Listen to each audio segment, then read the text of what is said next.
Welcome into the Russ Joy Show. I'm Russ Joy. I'm very late, but you knew that because you're smart on both accounts.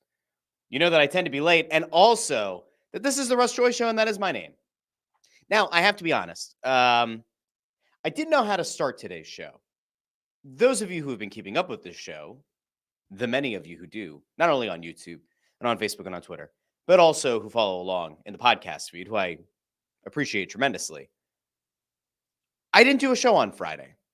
And the reason was actually pretty simple. And if you follow what's been going on in the area, and if you especially are aware of what's been happening in the hockey world, you would have an idea of why I might not have done a show on Friday. And I wasn't sure how to touch on the tragedy that happened with the Gaudreau family at the end of last week. And I knew that if I came on, I don't know these guys. I know one person who is very close with them.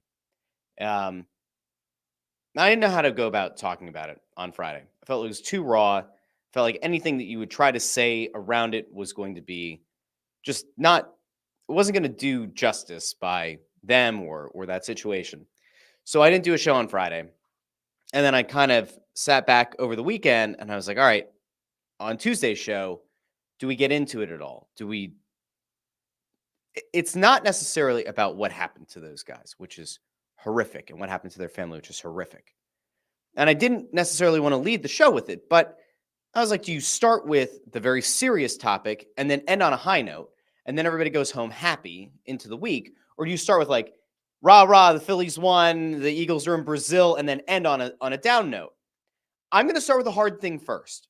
And so if you are, I don't know if the tragedy that happened with the Gaudreau family is something that you just can't bear, then you can skip ahead, and I'll have the notes on YouTube and I'll have the notes on the podcast feed, and you can just skip ahead. But I really am not here to talk about that tragedy itself because it's horrific. And the person who's been taken into custody, who apparently works in the recovery field, I don't want to open myself up to all kinds of liability things by saying how I truly feel about that person and the decisions that they made that led to the tragic end, the untimely end of two guys who have two little kids and a baby on the way, who have left behind two wives who love them, who have left behind parents who love them, who left behind at least, I think it's two sisters, but one who was set to get married on Friday, and all of the people around them who care about them. No, I can't get too far into it, because every time I think about the fact that there are three little kids who are going to grow up without their dads because of somebody's horrible decision to get behind the wheel after drinking, allegedly, who veered onto the shoulder of the road, allegedly, and took those two men down.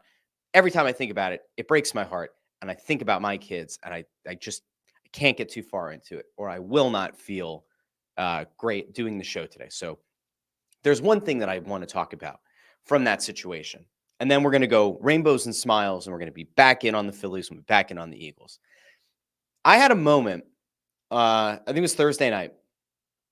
And it was Thursday night, we get notice.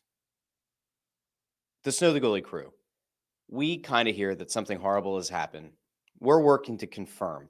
But we make the decision as the trio that regardless of whether or not the tip that we got is accurate, regardless of if we were able to triple, quadruple, quintuple verify it, we are not going to report it.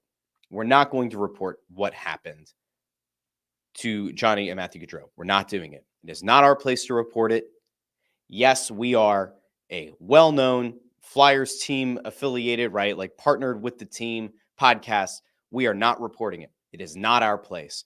Whether the intel is good, great, indifferent, like we are not reporting it. And we knew that the info that we had was really strong, right? And things kind of came around. We had a very strong inclination that this horrible thing had happened. And there was actually another clue that came out, and I think it's okay now to say it because he went to Twitter and put it out himself on Instagram. But Hunter Brody was supposed to be on the radio on WIP on Thursday night after the final out. And when the initial tip came in about what had happened, I immediately turned on WIP because I said to myself, like, I knew he was going to go to the wedding the next day because they were friends. And when I heard he wasn't on and I heard it was a best of, it was this crippling, debilitating, just fear and confirmation that this horrible thing that we had heard, that we knew was good information, was official. That was about the final confirmation I needed. Now I was going to reach out to him because I can't imagine what he was going through. But we did the responsible thing. And I'm sure that there were other people who were in this area. And I haven't talked to a bunch of the other Flyers reporters and other people from this area who cover the National Hockey League in any capacity. I didn't reach out to the Charlie O'Connors of the world or the Kevin Kurzes or the Adam Kimmelmans or the Jordan Halls. I didn't reach out to those people, or the Bill Meltzers. Didn't reach out to them because I kind of knew that even if they had gotten the same intel, they weren't going to report it because it's not our place to report it. Not because Flyers people, not because we're from this area and we didn't cover the team that Johnny or Matthew Gaudreau were playing for, but because it's not the right thing to do.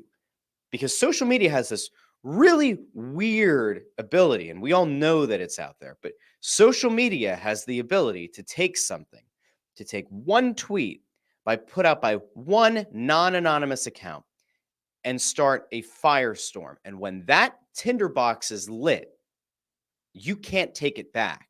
You can't put the toothpaste back in the tube.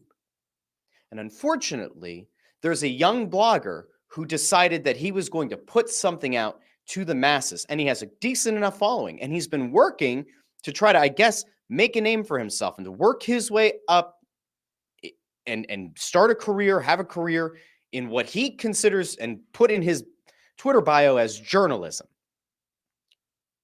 And he put out a tweet. I'm not going to pull it up here because he deleted it, but there are screenshots floating around. I'm not going to read it exactly. But the gist of it was, he said, I'm not 100% sure, and this is a serious situation. And then he goes on to report that Johnny and Matthew Gaudreau had been killed in a tragic accident in Philadelphia. So Johnny Gaudreau and members of his family had been killed in a tragic event, tragic accident. Or was it a freak accident? I think it was a freak accident. Maybe I should pull it up. But this guy puts it out. Now, this guy has had some bumps in the road along the way. Again, he's young. Young doesn't mean you can make reckless and stupid and horribly chosen decisions and then call yourself a journalist. This guy did. Dylan Robillard. I think it's Robillard. I don't think it's Robillard. We'll say Robillard. He was working for Flyers Nitty Gritty, who have since decided to part ways. He had previously worked for the Hockey News, where he put a big thing out on Twitter about some kind of pay thing. His association there was ended. I forget where he was before that. I find it very hard to believe that he's going to find another job from a reputable outlet in the Philly area after all of this went down. But I will get back to that in a second. So he puts this tweet out. Now, up until that point, I had been scrolling. I had been refreshing Twitter nonstop because when we got the initial tip and we knew the information was solid and sound and good, I sat back and I'm like, we all knew this was going to be a massive story. It was going to be a tragic story. People were going to be very upset. And we all kind of sat back, Bundy, Ant, and I, we all kind of had this like, who's going to report it? And you figure it's probably going to be the team or there's going to be a statement from the family. But there's no fucking reporter on this earth who's going to try to report something that had just happened, like within hours. Nobody's stupid enough to do that. Nobody's reckless enough to do that. Nobody thinks that it's a good idea because being first when lives are on the line, when lives are potentially lost, is not the same thing as going out and putting out, oh, you know what? We think that Kevin Hayes is being traded to Columbus. We think Kevin Hayes is being traded to St. Louis. We think Morgan Frost is being dealt to Ottawa. We think Claude Giroux is going to be dealt back to the Flyers. It's not that. It's not a trade. It's not a signing. It's not a draft pick. It's not the potential firing of a coach or a GM or the termination of a player's contract. It's a fucking human being. And in this case, two human beings' lives who were ultimately lost, who leave behind families with kids, whose sister's wedding was set for the next day. And this guy, Dylan, ran off, could not have gotten to Twitter fast enough to put out, I'm not 100% sure. And it's a serious situation. And then put out things that were incorrect. It didn't happen in Philadelphia. It wasn't multiple other members of the family. you don't run with a report. You don't run with potential intel unless you have it on triple, quadruple sourced, perfectly sound information. And even then, when it is a human being's life, you don't report it. This isn't like some kind of grandstanding. I don't put journalist in my byline. I don't put journalist on Twitter or on Instagram or on YouTube. I don't do that. I'm not a journalist. I've never considered myself a journalist. I was for a little bit somebody who kind of covered the Flyers tangentially as like a blogger who like worked in tandem with Anthony Sanfilippo when he was over at Crossing Broad.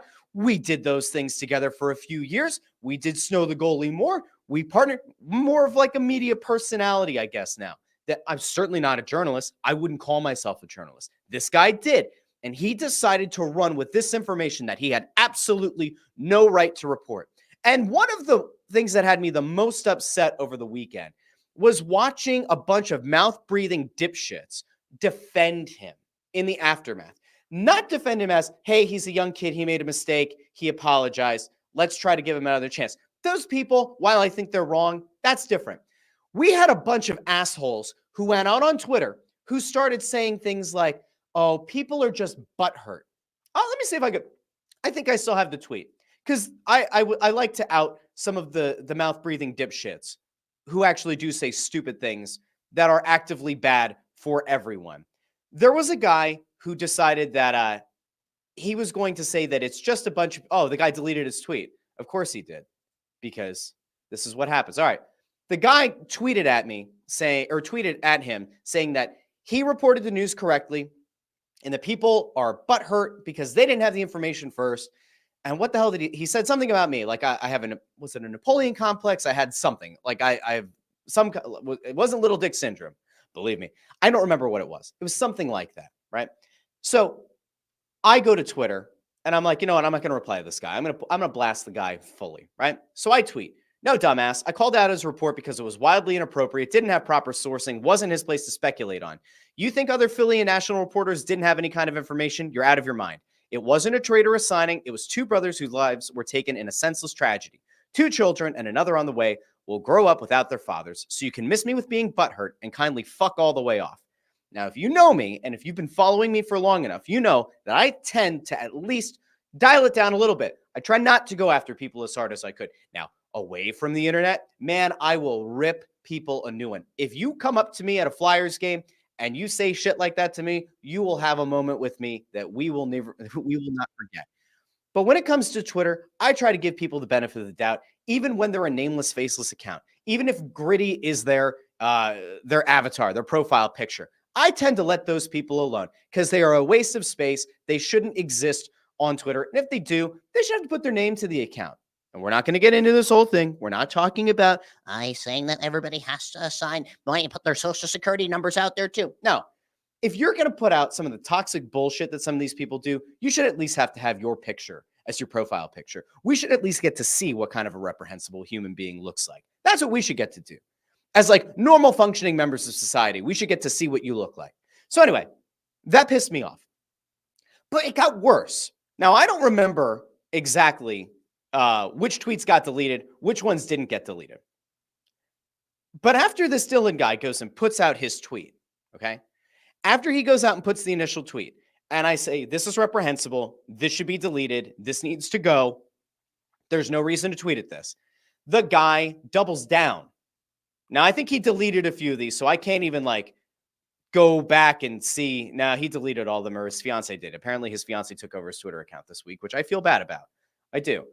But he said something to the effect of everybody thinks he's an asshole anyway, and so what does it matter? Well, it matters because it's very simple.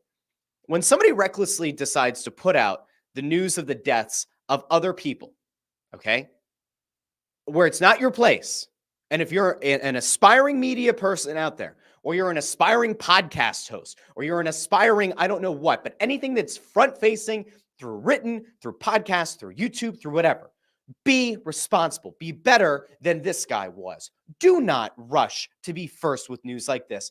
You let it to the family. You let it to the organization. You don't report it yourself. If there are people out there who think that like the Pierre LeBruns and the Darren Dragers of the world, the Frank Saravallis of the world, who like Frank's from the area. If they don't think that those guys were aware of what happened and had the same information that we had, perhaps even more information than we had, you're out of your mind. They knew. At least one of them had to. And again, I would put significant money that other Flyers people in the area, and maybe even radio hosts and maybe even writers from not Flyers circles, were aware of what was happening in the moment. And nobody ran with it, because breaking that kind of news isn't something that gets you a feather in your cap. It's not something you put on a resume to be proud of. It means that you're the asshole who decided to break the ethics code. All right? It's not some magical written code. And if it's taught in journalism classes, I didn't take journalism classes. Again, I'm not a journalist. It is a basic tenet of human decency. You don't tweet that, even if you know the information's good. Which, by the way, the guy put out the thing that said, I'm not 100% certain. Then don't fucking tweet it. Don't put it out. Don't run with it. It's not your place. You're not that important. The reason that it's important, though, the reason that the breaking of this news when it shouldn't have happened was important is because, as I said before, once you like the tinderbox, that's it. The fire started and it spreads fast. So again, I'm sitting there scrolling Twitter last week and I'm just waiting. I'm waiting to see if a national guy's going to report it. I'm waiting to see if somebody that we've had on Press Row Show or that I've sat with on Press Row or covered Flyers games with is going to report it. Nobody does. This guy does. And he has a big enough following that all of the nameless, faceless accounts that had started to put out, I'm hearing this really sad thing happen, or like I live in the area, or I'm neighbors with, or whatever. Those people were tweeting. It wasn't getting a lot of traction because they have 50 followers, maybe 100 followers, but it's nothing big. This guy goes and puts it out. And then Twitter catches fire. So we started seeing things like Montreal Canadiens fan blogs started to quote tweet it. Starts a big firestorm. Within 25 minutes or so of him tweeting this out, there was a trending topic, at least locally, a trending topic on Twitter. At that point, it was over. Now, I tried to do my damage control by calling it out, by saying it was reprehensible, by saying it should be deleted. There's no reason to run with it. But by that point, within, I think it was an hour and a half of him tweeting it, it was too late. And even after he deleted it, it was screenshotted everywhere. It was passed all around NHL Twitter. It was out there for the world to see. The reason I got upset is he didn't know this. He probably didn't know this. But a lot of people didn't know it until the next day. Their sister was set to get married the next day. Imagine the joy turned to sorrow for that family and for their friends and for all those people who were there to celebrate a wedding the next day. Think about those people. And then maybe let it marinate in your head. It's the night before that wedding. It's possible that not all of those people were plugged into Twitter, and that those people might not have gotten word via phone, via text, from a good source, from somebody in their family to break that horrific news. Those people didn't have that ability. They didn't have that opportunity because this asshole decided that he was going to try to be first. That's why I got upset. It's not your place to report it. It never is, it never was, it never will be. You leave it to the family. You leave it to the organization that has the blessing of the family. You don't fucking put it out yourself. I got really upset. I'll tell you this. I am grateful. I'm not going to cry. I am grateful that social media wasn't as big of a thing when I was in high school. And I'm glad that it wasn't at the same level, right? But I lost a cousin who was killed in Afghanistan. And he's not a celebrity. He's not an NHL player. But if I hadn't gotten the call from a family member who told me the sad news, this horrible news, if I had to find it out from fucking social media before my family could inform me, I'd have lit the world on fire. I'd have been so pissed off. I'd have been wounded, hurt. It would have been horrific. And if you put yourself in the shoes of these people, you see like in the aftermath, people saying, well, do people care as much just because it's a pro hockey player? Because it's two hockey players. Drunk drivers kill people every day. You don't see this kind of outrage. I saw that shit on Twitter. And it's like, listen, fair point that a lot of people have rallied around this family. And there's a GoFundMe for Matthew Gaudreau's family. He obviously did not make it to the heights that his brother did. He did not get the multi-million dollar contracts that his brother did. There's a GoFundMe that people should go to contribute to for his wife and for their unborn child. But if you think about those people, right? If you try to put yourself in their shoes, Imagine the night before this wedding, you're not plugged into anything, right? You're just enjoying your night. You haven't heard anything, and then you start getting texts from people who aren't your direct family, aren't your direct friends, who say, is this true? Is what true? And then they send you the screenshot of this tweet, or they send you the tweet. Imagine how fucking hurt you would be. That's why you don't report something like that. It's not your place. I don't know. I don't know what goes through people's heads. I don't know what makes people want to get into doing media jobs. I have no idea. But this ain't it. Running with something like that when you're not sure, or prefacing it with you're not sure, you don't tweet it. And you know what? Like I said before, even if you do know it's true, you still don't report it. And if there are people like the Chuckle Fucks Gritty with a bunch of like 8 or 9 numbers after his name who since deleted his tweet, if there are people like that out there who say, well, if you guys are just butthurt because you didn't break the news first, no. What you need right now isn't a lesson on journalistic ethics. It's not about what is appropriate to tweet out at a given time. It's not about sourcing things correctly. You need a human life lesson. You need a lesson in empathy and understanding that human beings are more important than putting out a stupid report. And I did see, by the way, I saw a really quick note where somebody was like, oh, Rich coming from you guys with the Kevin Hayes thing. Rich from you guys. If you're fucking stupid enough at this point to compare what was sourced information, I don't know what to tell you. If you compare us in the moment on Snow the Goalie during the Press Row show saying that there were people who believe Kevin Hayes had influence on Cutter Gauthier not wanting to be here from very reputable sources who have never led us astray before. If you want to compare that, right? If you want to torch this shit, oh, that's the kind of thing that follows the guy. No, it's not. If you want to compare that to some jackass running off and tweeting something to be first about the death of 2 guys, if you want to compare those two, I don't know what's for you, but what I can tell you is you have a real strong disconnect between the importance of one versus the other. They're not the same. They're not even close. I'm going to go over to the comments here really quick. I'm not looking for engagement here. There have been some people over the weekend who did a lot of weird engagement farming, which is fucking gross. I'm not going to call those people out today because I just don't have it in me right now. But Sean C. says, credentials make some outlets too big-headed. The outlet the blogger worked for when he tweeted is led by a guy who continuously, intentionally misleads fans for clicks. I said the name of the outlet before. I have called out previously that guy, who seems like a nice guy, I don't think is a bad human being. I just don't think he gets it either.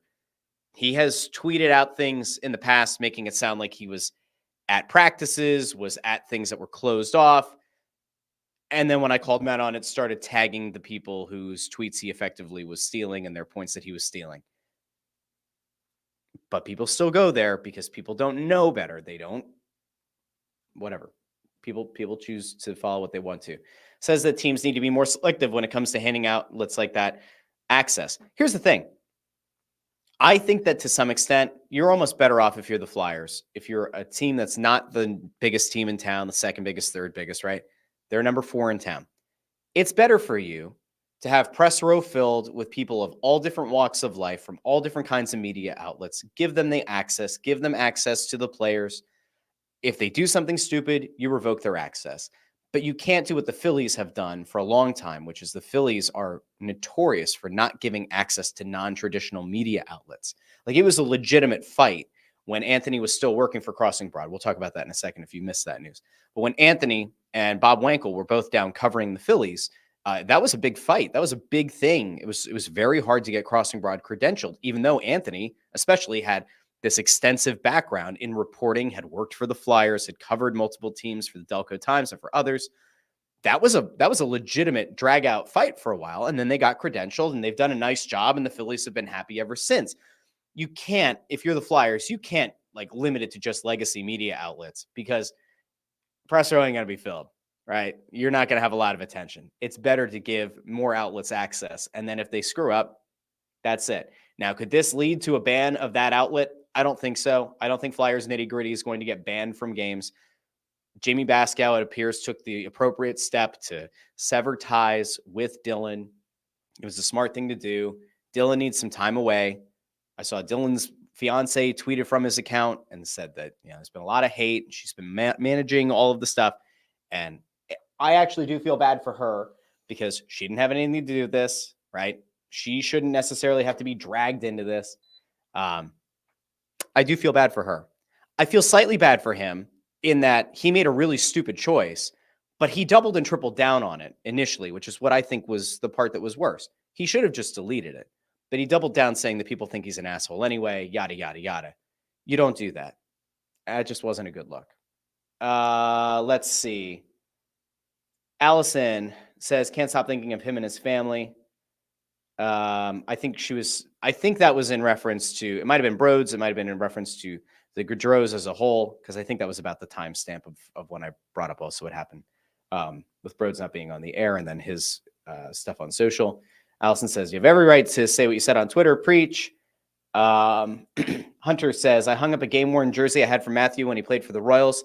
I hope the teams honor him in some way. His best pro year was with them. They will absolutely honor these guys. I would not be surprised to see patches the entire season in the NHL. I would assume that Gaudreau's number will be on a patch. I would not be surprised if either in the NHL or the AHL they had Matthew Gaudreau's number on a patch for the season. I think it'd be appropriate. I expect moments of silence. I expect things throughout the preseason. The hockey community has really rallied around that family. And I mentioned the GoFundMe before. They did... I saw the names of some people who are either players or player spouses that were contributing. And I know that like social media gets really negative a lot. I totally get it.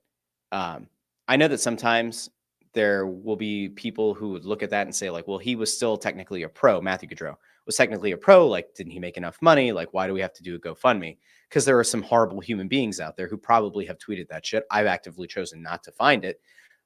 No, he didn't make the same kind of money. And again, it's a tragedy. And like, while Johnny Gaudreau's family is probably very well off financially, they're probably sound. They lost the person who matters the most to them. So money doesn't bring that person back. On the Matthew Gaudreau side of things, I think it's great. I think the last time I saw it was over $200,000 had been raised, which is fantastic. And I hope that continues to grow. I might add the link to that in the episode description here, or if I clip this out and put it somewhere else, I'll make sure that I link to it as well. Sean C says, scrolling through this guy's Twitter account, the first reply he left up from 11 p.m. on Thursday is worth reading. Still didn't understand how he was wrong. I don't even have I don't know, Sean. I could pull it up, but I don't know if I even want to see it anymore. I just get very angry if I go to his Twitter right now. Jose Nunez said that he feels the same way about retirements, about like not preempting the player's announcement. Very different, maybe slightly more comparable than comparing it to a trade or a signing. Somebody works their entire career. They want to have their moment to announce their retirement. I think that's probably fair to some extent, but it's still, and I don't think Jose is comparing the two, but I get it. Nico said facts and well said. Sean C says, by the way, he was not told by anybody. He most likely found out on the Flyers subreddit about an hour after it happened. Those posts were nuked quickly off the subreddit. That's possible, but I will tell you, I had somebody DM me the next day, and they told me where they got their information from. And they said Dylan DM'd them, or they DM'd Dylan to get confirmation to say like, hey, this is what I heard from this person who works for whatever this is. I'm not opening myself up to this. I don't want to be liable. This guy reached out and said that he asked, and then they had a little back and forth, and that within minutes of him sending that DM, the Dylan tweet went out. So I believe that this guy had direct knowledge? Do I believe that he heard from the family? No. There was a rumor going around that there was a police officer who might have spread or mentioned it somewhere. I don't know if there's any validity to that. I'm not going to speculate. There was a thing that was going around. There was a Twitter account that showed an exchange, a text exchange with an alleged police officer. That was not true. If you saw that, that text was not real. That is a very strange account that had previously done a hoax around a shooting or something. Somebody traced it back. It's the same account They had done something like that before, saying that their brother was a cop in Texas. It might have been around Uvalde. I don't remember which shooting it was, but there's like a disgusting human being who like hoaxes this stuff. This again is why I say you should have to put your name out there. You should have to put your face out there. That person probably not a great guy or girl or gender nonconforming. Anyway, T-Mac, thanks for checking in. Says good stuff. Sean C thinks the Flames and Jackets will retire number 13. Entirely possible. I think I would say Calgary is almost a guarantee to retire it, is my guess. I'm not sure about Columbus. He didn't have a long career in Columbus. I'm not positive there. They will do something. Practically, like a guarantee. Sean C also notes that they've passed 500,000 on the Matthew Gaudreau GoFundMe, which is great.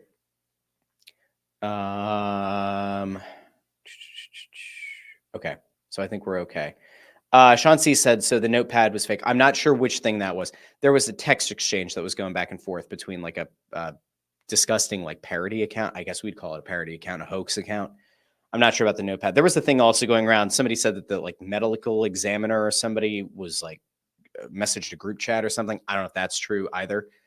I think that there was enough shit going around, whether it was on a subreddit, whether it was, like I said, as I was scrolling and refreshing Twitter. I don't know if it was that. There was a lot of really bad information going on out there. Just really awful stuff.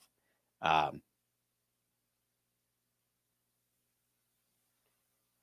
don't know how to end this part of the show.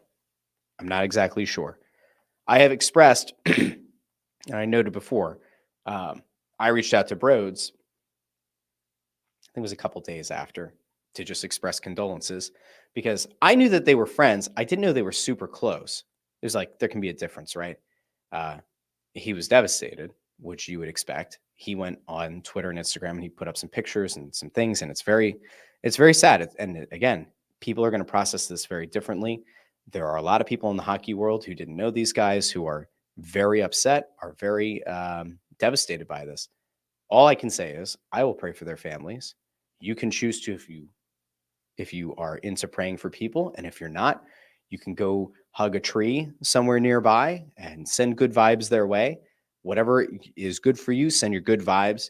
But condolences to their families, because this is truly awful and sad stuff. And I'm sure that when we come back this week with Snow the goalie, we'll dive into it a bit. But it hit us all very differently, and I can tell you that, maybe Bundy will speak on this a bit later in the week. But this guy who committed this horrible accident, this horrible incident, I guess I have to say allegedly for liability's sake, but like who allegedly was part of this. LinkedIn says that he's the director of finance for a substance abuse recovery center. Some people see that as irony.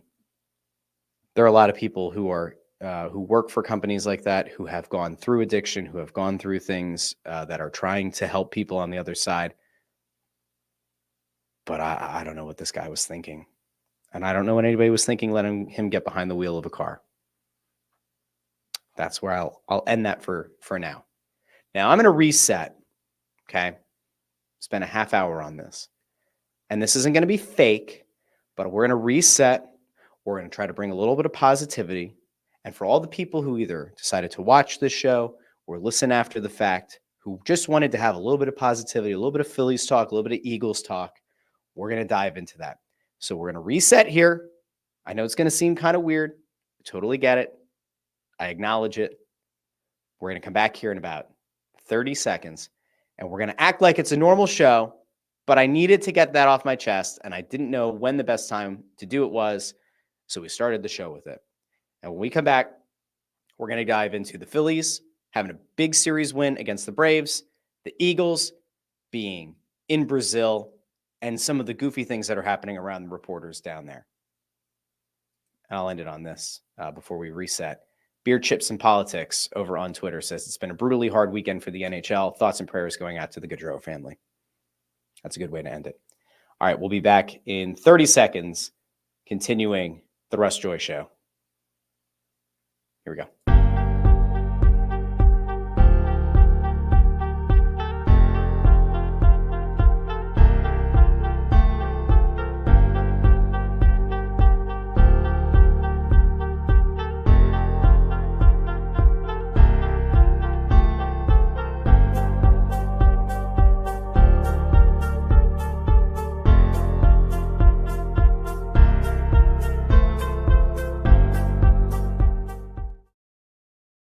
Welcome back to the Russ Joy Show, where we are going to transition away from a topic with a ton of gravity, and now we're going to talk about sports. It makes sense if you don't think about it. Now, we have two things that we can talk about. We have the Phillies, we have the Eagles, and we have the sneeze that's about to fly out of my face that couldn't do it during the 30-second countdown. That was gross.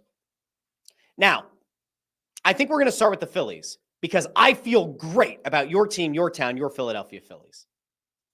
Let's start there. And then we're going to talk about the Eagles because there's something really funny happening, not just with the Eagles players themselves, but with the media who cover them because it's in Brazil. The sneezing has begun. Thank you over to Mike, who says salud. Spanish is salud. If you're Italian, salute. The more you know. Anyway, let's talk about the Phillies. So at last Tuesday, I kind of previewed what the Phillies were getting into. And I said, boy, they need to have a good series against the Astros because you can't possibly go into a series, a 4-game set with the Braves, riding a bad streak. You can't possibly leave the Astros series feeling bad about yourselves. And what did the Phillies proceed to do? That night, that Tuesday night, they won 5-0 against the Astros. We're feeling great. And then the next day happened, and it was a 10-0 loss. And that was a game where we saw Taijuan Walker go back out. And I said to you, I said to all you wonderful people out there, I said it was organizational malpractice to continue to trot Taijuan Walker out onto the mound as a starter for this team. I've been saying it for months. I've been saying it for a year. Some people had made excuses for it, whatever. And I said, Rob Thompson, you can't come out. You can't come out and say that you are encouraged by velocity. You can't do that. And if it doesn't go well, you can't possibly sit back and say, oh, we're good. Everything's hunky-dory. We're going to feel wonderful about it. Nay. You can't do that. I said, you have got to make sure that you figure out an alternative plan for Taijuan Walker because this guy ain't the guy. You can't continue to roll out with him. And what did the Phillies do? They rolled him out. He got lit up, 13 hits, 6 runs in 6 innings. It was bad, very bad. So you went into the series against the Braves riding a 5-0 loss, and then you go, oh, okay, well, I'm sorry. I misspoke before. They won 3-2 against the Astros. They lost 5-0. No, I am right. It was 10-0 against the Astros.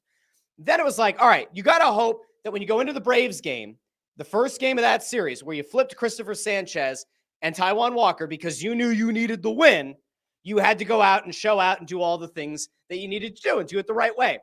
And the Phillies got off to a little bit of a rocky start. They fell behind 3-0, but they ultimately won the game 5-4. Christopher Sanchez was fine. 2 earned runs in 5 2/3 innings. You're feeling good about it. Then you go, all right, well, cool. Now we're going to hand the ball off, and things should be going in the right direction. Ranger Suarez will be on the mound. Suarez was okay, but not great, not exactly spot on, wasn't exactly precise, gave up 4 runs in 4 innings. Okay, fine. Braves won that game. There started to be some alarm bells because the hitting had kind of stopped. 5 runs in the series opener, only 2 runs in Rangers start, and then you start to sit back and say, oh no, we can't possibly have a moment where the Phillies bats are going to go cold again. It can't happen in this series. It could be catastrophic. Luckily for the Phillies, their bats didn't exactly come back to life in the 3rd game, but they had a shutout. And why did they have a shutout? Well, because they got on Max Fried a little bit. But no, it was more because Zach Wheeler looked like the second coming of peak Cliff Lee, of peak Roy Halladay, 7 shutout innings. He did the thing that Ace is supposed to do. He reset the series. He made everybody feel great. Everything was hunky-dory. Good job to Zach Wheeler. And then you looked at the finale and you said, by George, if the Phillies can win the finale and they can win 3 out of 4, it's a hell of a thing. It's a hell of a win for your team, your town, your Philadelphia Phillies. But Aaron Nola was going to be on the mound. And what did everybody say? What does everyone always say about Aaron Nola?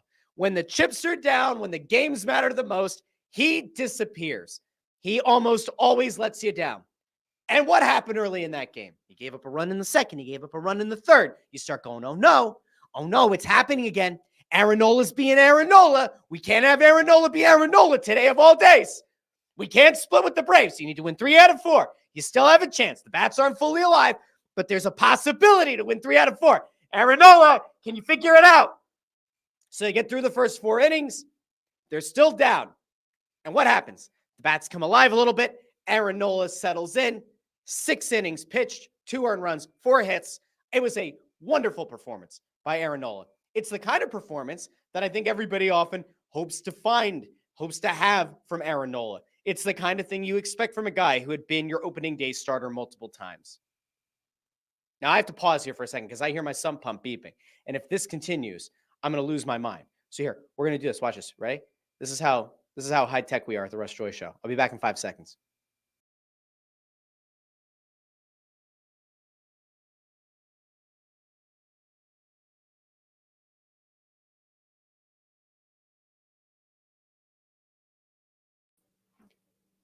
Now, if your question is, Russ, did your basement flood? No, it didn't. I'm just too lazy to put distilled water into my sump pump backup battery. I should do that. Anyway, Aaron Nola did exactly what he was supposed to do. Everybody felt great about it. You walk away from it and you say, Nola stepped up enough in a big moment. The bats didn't come alive, but they came enough alive to get you a 3-2 win. Now, all of a sudden, the Phillies leave that series with a bigger lead in the NL East than they entered with. There are 7 games up on the Braves. The calendar has now flipped to the month of September, and now you look ahead and you start to think to yourself, is there a chance that the NL East race is over? I say no, not necessarily, but it is a lot easier. That's it with the Braves. You're done playing against the Braves this season.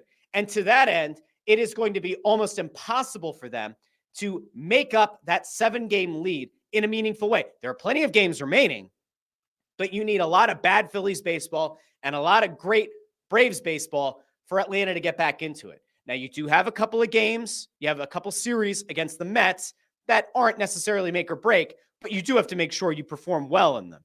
The Mets are only 7.5 games back, and with 2 series remaining in the month of September, there is a possibility that things can get a little bit uncomfortable there. But for now, it does appear the Braves are kind of DED dead. Maybe. We don't know for sure, but it's probably safe to say that the Braves are mostly, if they're not done yet, they're pretty close.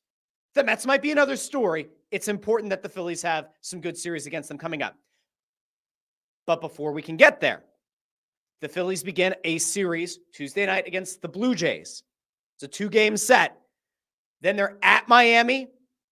Then they're home against the Rays, home against the Mets, at Milwaukee, at the Mets, home against the Cubs, at the Nationals to end the season.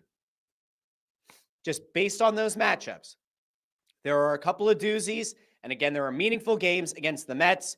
But for all intents and purposes, the NL East race should be done. Now, there are concerns.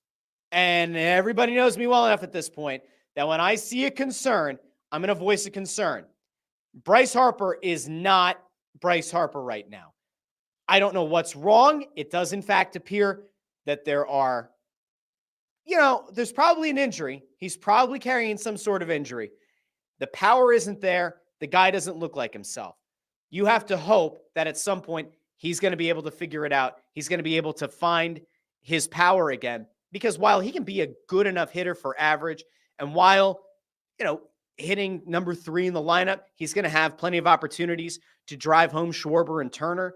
Ultimately, you still want to see him have the threat of crushing the ball out of the park. Now, I do owe a sort of mea culpa here to Nick Castellanos, who has been massive for this team. While Harper's power's kind of gone away, while there's been some inconsistent hitting up and down the lineup, Nick Castellanos, all of a sudden, out of nowhere, has decided that he's going to look a lot like the guy that we all kind of hoped and thought he was going to be when he first landed in Philadelphia on a large contract, including a walk-off hit.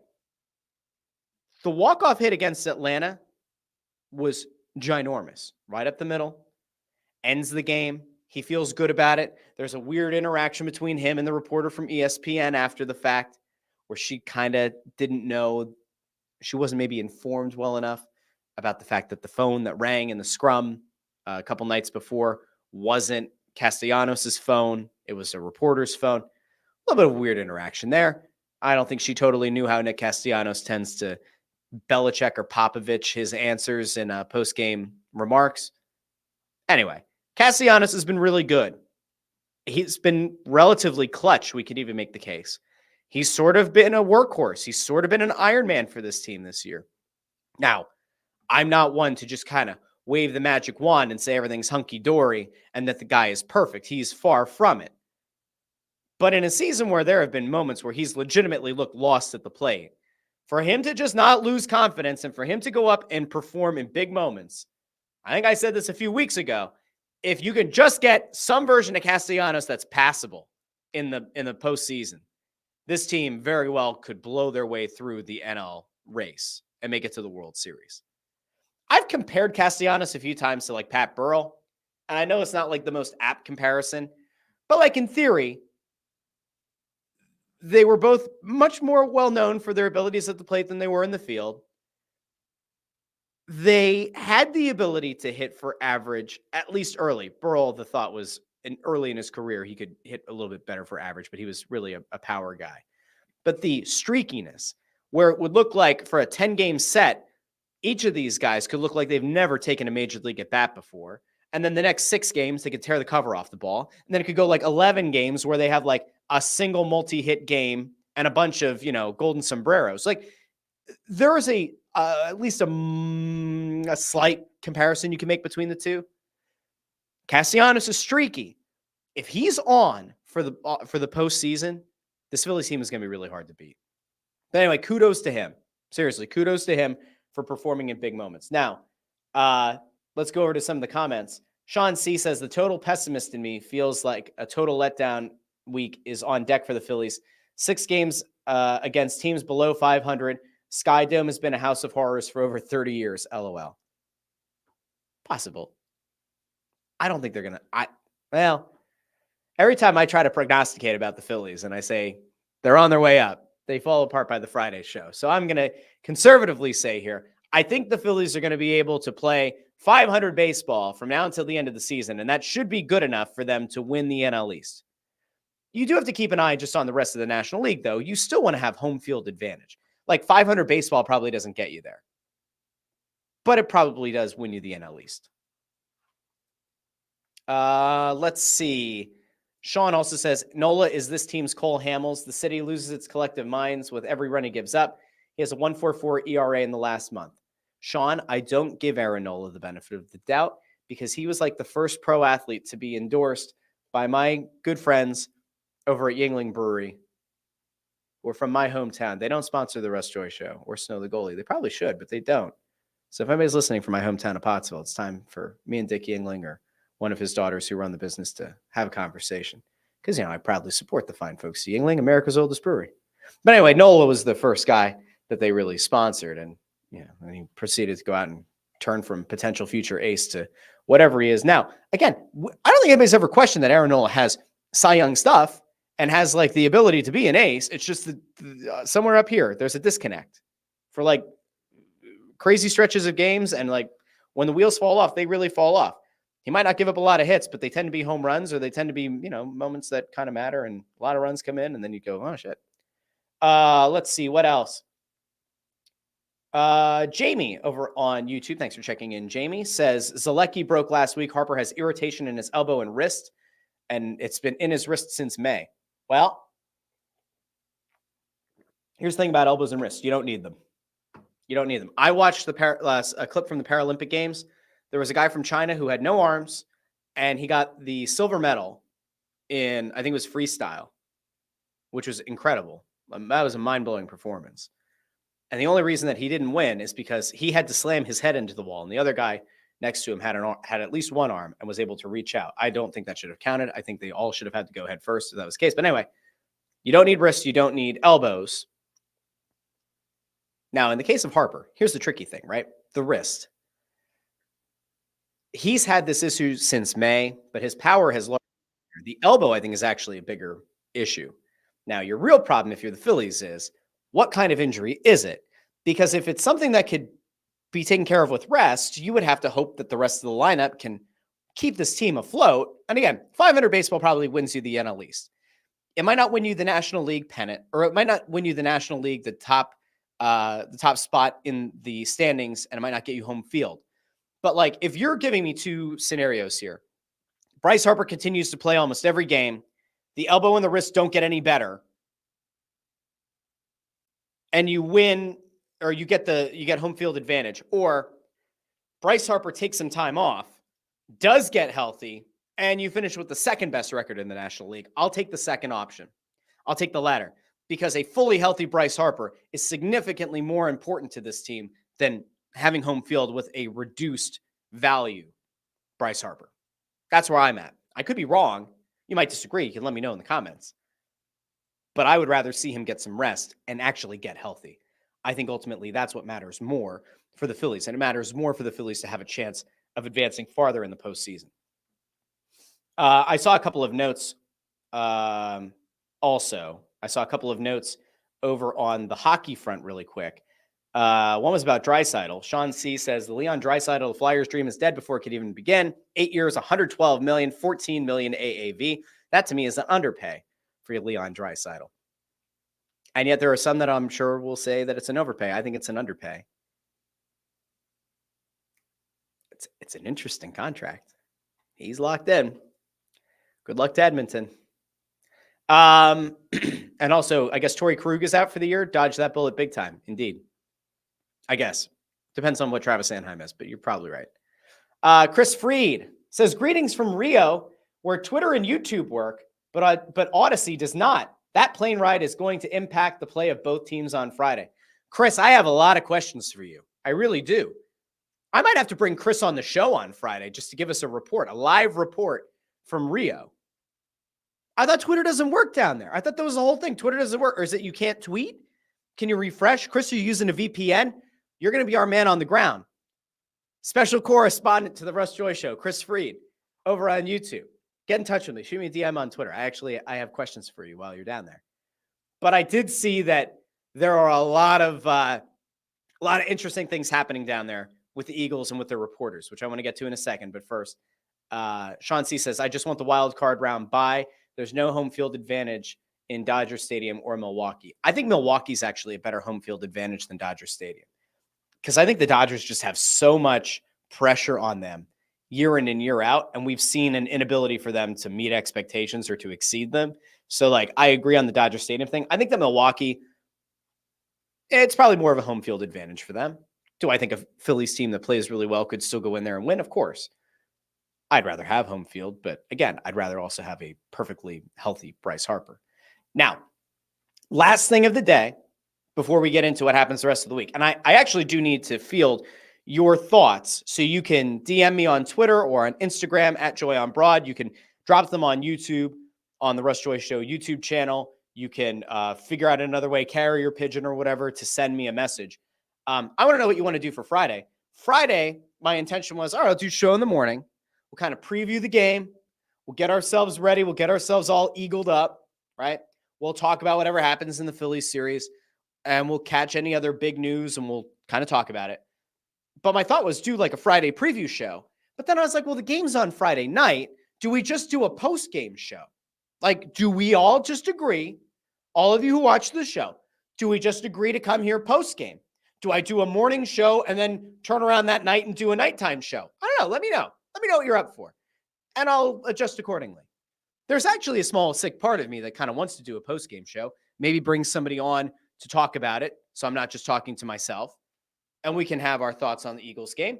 Perhaps throw the phone number out there that if you have live reactions to the game, you can call the phone number for the Russ Joy Show, and you can leave a message, and you can let me know how you're feeling in the moment. That is one thing that I think I'd like to start kind of incorporating into this show a little bit, is that there is a phone number and that you can call it, and that when you do, I can maybe play your messages on the show. So maybe we'll do that. We'll see. I just got a DM, by the way, over on Twitter from Chris Freed. So special correspondent might be checking down. He said he's riding down from the Christ the Redeemer mountain, and Twitter has worked fine all week. I have a lot of questions because apparently, as we all know, I think we all know, big issue over in Brazil, down in Brazil, with Twitter, with shutting down Twitter. It has led to Eagles reporters being kind of, I don't know, leaving people being felt a little bit wonky. Some of the reporters are a little bit worked up that they can't tweet or allegedly can't tweet from Brazil. And I'm actually going to go to, I saw it was over on the Go Birds podcast feed. Elliott Shore Parks put out an update since he can't tweet from there, apparently. He must be sending videos somewhere. He must be sending them to someone else. Here, I'm actually going to let's throw the ESP thing on here. Now, you'll notice that the audio is not great because he doesn't have like a clip-on mic or anything. So he's just got a lot of wind resistance. But if you've been wondering to yourself, how the hell is ESP going to deal with being down in Brazil and not being able to tweet? The guy who's been, tweeting stats from training camp all summer. How's he going to make this work? Let's check in. Let's see how he's doing. What's going on, everybody, here in Brazil for day one of the Eagles week in Brazil. They're not going to get here till Wednesday. I'm already here with a few hundred Eagles fans. Fans of Philly did it once again. Really, really cool here. Awesome in Rio for a few days. Already a ton of Eagles green. You can see it in the airport on the way there. Not just the fans of Philly, like there's just a lot of Eagles fans here. When you get here in the airport, Eagles hats, Jalen Hurts jerseys, Jordan. He's going to blow away.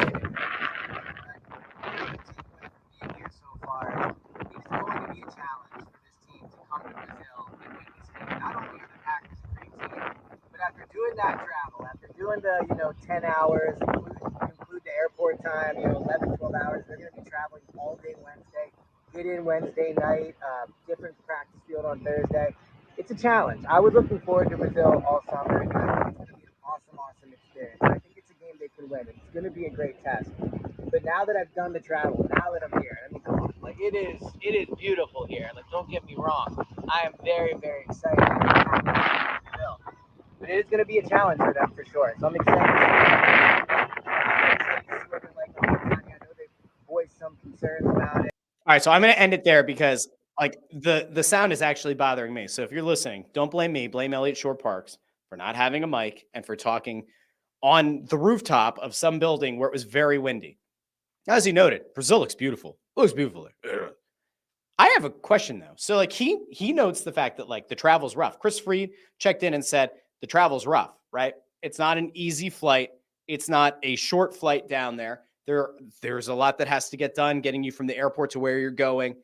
If the Eagles aren't flying down until tomorrow, till Wednesday, and then they're going to practice Thursday and the game is Friday, to me, that is like a total cluster. Why did you not fly down sooner? Like, let's go back to like a basic thing from the preseason. The starters didn't play at all. You need to find rhythm. You got to like, why allow yourself to potentially be jet lagged? Why potentially allow yourself to like be at a competitive disadvantage? Now, I don't know what the Packers travel is. I don't know. The Packers might already be there. They might not be getting there till Wednesday either. I know that like a lot of the players seem to be concerned about some of the restrictions they were given about being in Brazil and what you can and can't do and all that.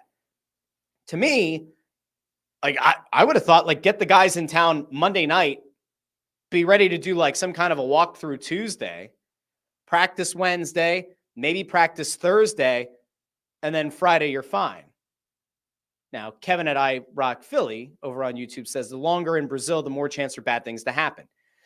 If that's the case, let's just play a little game here. Let's play how scary is Brazil, okay? If Brazil's that scary, which it might be, I don't know.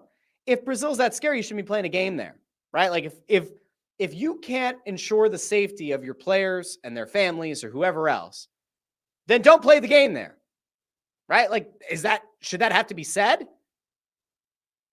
I don't know. Maybe it does. I would like to believe that, like, if you're the Eagles, you have to feel good enough about your hotel accommodations and everything that's been set up by the league that, like, you're good to go, that you should feel safe. And maybe it is a stay in the hotel or stay in these certain places, but, like, I don't know. If the travel's as bad as it sounds and they're not going to get there till Wednesday and then they're going to have a real brief practice Thursday, like, I don't know. They might not look right on Friday.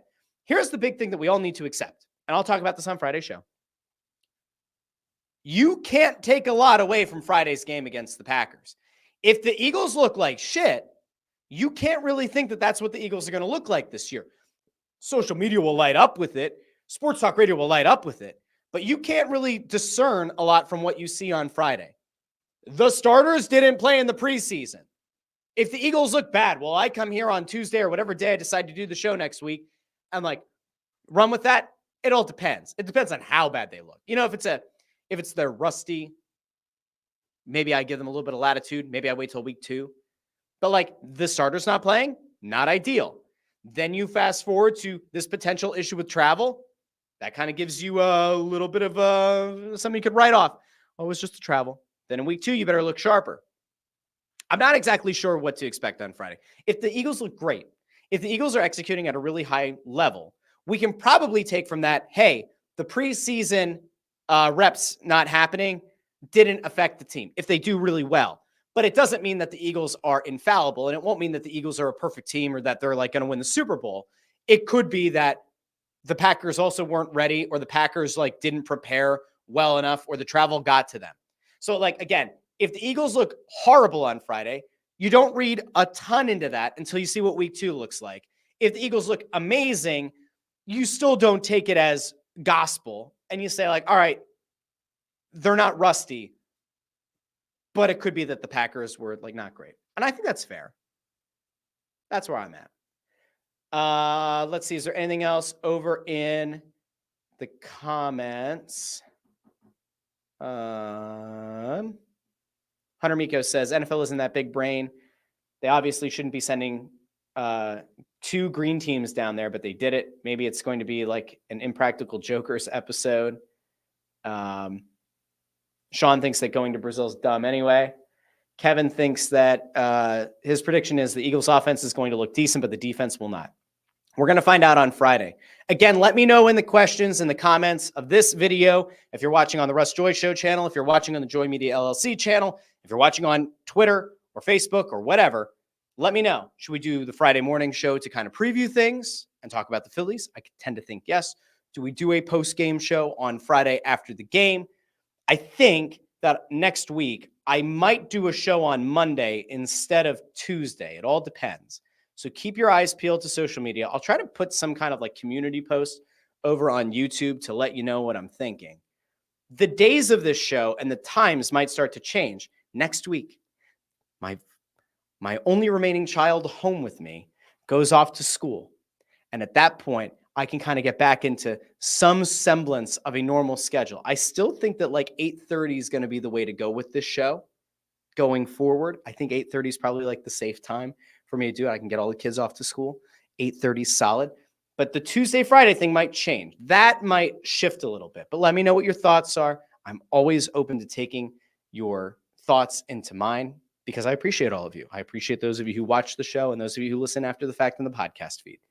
So for now, I'm going to say so long until later this week. The Eagles will be back in action. A very long wait from the offseason will finally be over. We'll all get to enjoy watching the Eagles together. And the Phillies have another series that could mean something. Let's see if they can even open up the lead in the NL East a little bit more. And we'll monitor if anything happens with the Flyers. Matvei Michkov is supposed to be at the rookie showcase, so we'll keep up to date on that. We'll see if anything else happens with the Sixers. We might even talk about a little bit of Union this week. Probably not, but maybe. Who's to say? All right, so with that in mind, I want to thank everybody who joined the stream live with their comments today. And I want to thank all of you who watch after the fact and listen after the fact in the podcast feed. So until Friday, I'm Russ Joy. This has been the Russ Joy Show. I appreciate all of you, and I'll talk to all of you in a few days.